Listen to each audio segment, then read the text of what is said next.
Pronti? 1, 2, 3. Velocissimo Zingaro Gad a conquistare la testa nei confronti di Azteca Dimar. Vantaggio dunque più appoggiato dello start, ma c'è subito Velez Daghi che incombe. Ha superato Today Winner Font che era partito bene dalla seconda fila dello start. Ora Velez Daghi va a chiedere strada a Zingaro Gad e a ottenerla in 250 metri, quindi Velez Daghi in vantaggio nei confronti di Zingaro Gad, i due cavalli più seguiti dello start. Alla terza posizione c'è Azteca Dimar che precede Caribalilla, via gli altri. E intanto i primi 400 metri sono andati via svelti in 29,6 e i 600 in 46 scarso, 46 netto anzi per il cronometro ufficiale. Seconda posizione per Zingaro Gad dietro a Velez Daghi che continua ad andare via di buon ritmo, completa in 1:1:9 i primi 800 metri. C'è la progressione esterna ora di Zodecar Very Nice che supera in breve le posizioni degli avversari e si porta a diretto contatto di Velez Daghi.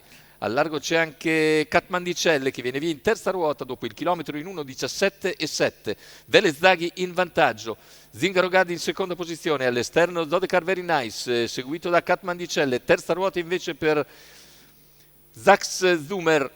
Quando siamo a un giro esatto dalla conclusione c'è anche il tentativo di Bluff dei Greppi in terza ruota, cavallo che rendeva 2 nastri. Intanto si mantiene in vantaggio Velez Daghi su Zodecar Very Nice, mentre in terza ruota insiste nella sua progressione Zax Zumer seguito da Bluff dei Greppi. Lo scatto di Zax Zumer che va e raggiunge Velez Daghi al paletto dei 400 metri conclusivi. I due in lotta seguiti da Bluff dei Greppi. Bluff dei Greppi scatta in terza ruota al completamento della piegata, 3 cavalli a ventaglio. A contatto c'è anche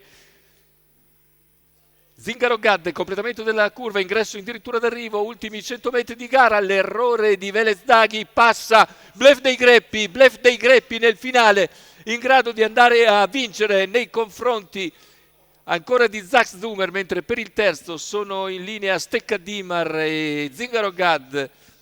1:16,7 il ragguaglio preso però dalla testa ovviamente, ma ha vinto il cavallo che rendeva 2 nastri, vale a dire Bluff dei Greppi, Enrico Montagna, che porta al successo l'allievo di Alessandro Raspante, del signor Nicola Del Rosso. Andiamo a vedere la eccellente prestazione di Bluff dei Greppi, mentre per il secondo dovrebbe essere ancora il numero 11, Zax Zumer, che tiene a bada i tentativi di Azteca Dimar all'esterno e di Zingaro Gad all'interno. Poi c'è anche Caribalilla all'interno che potrebbe essere quinto.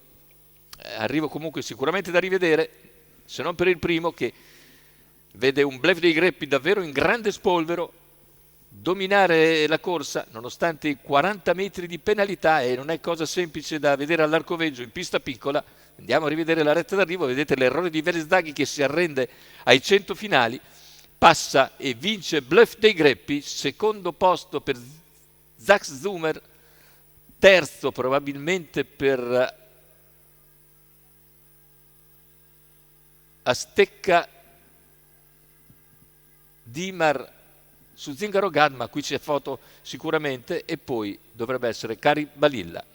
Aspettiamo naturalmente di vedere confermato l'ordine d'arrivo. Il bel primo piano comunque per Bluff dei Greppi. L'ordine d'arrivo dovrebbe essere 15, 11, 3, 2, 1 perché Velez Daghi è di galoppo, cavallo che ha fatto la corsa, si è gettato di galoppo ai 100 finali quando era ancora in lotta, e quindi il successo netto per Bluff dei Greppi, Enrico Montagna, Alessandro Raspante, Nicola Del Rosso.